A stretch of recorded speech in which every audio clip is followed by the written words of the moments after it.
Hello दोस्तों, स्वागत है आप सभी को मघी लोकगीत में।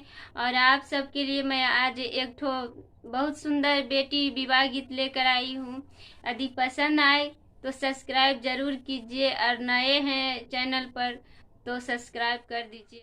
सब बे बैठा ले तो है पापा अपने पापा, सुनो पापा बचनी हमार गे माई, सुनो पापा बचनी हमार गे माई। चैता उतरलै पापा बैसखा चढ़ांती जी, हम भैनी ब्याहन जोग गे माई।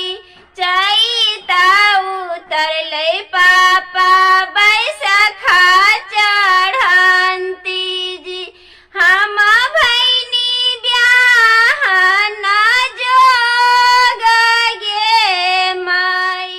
तोरा जोगे बरग बेटी सगरो खोजलियो गे, खोजी लैलियो मगहा मुंगेर गे माई। तोरा जोगे बरग बेटी सगरो खोजलियो गे, खोजी लैलियो मगहा मुंगेर गे माई। तोरा जोगे बरग बेटी कनहु ना मिललोगे, रही जइबा जब कुमार गे माई। तोरा जोगे बरग बेटी कनहु ना मिललोगे, रही जइबा जब कुमार गे माई। चलिए में जाहो जी पापा अयोध्या नगरिया जी, वहाँ बसई राजा दशरथ गे माई।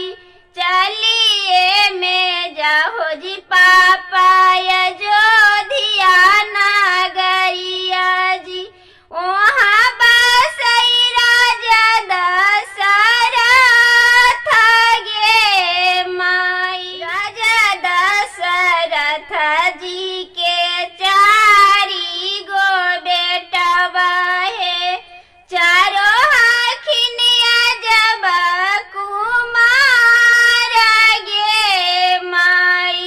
राजा दशरथ जी के चारी गो बेटवा है, चारों हखिनिया जब कुमार गे माई। जिनका गले देखिया जी पापा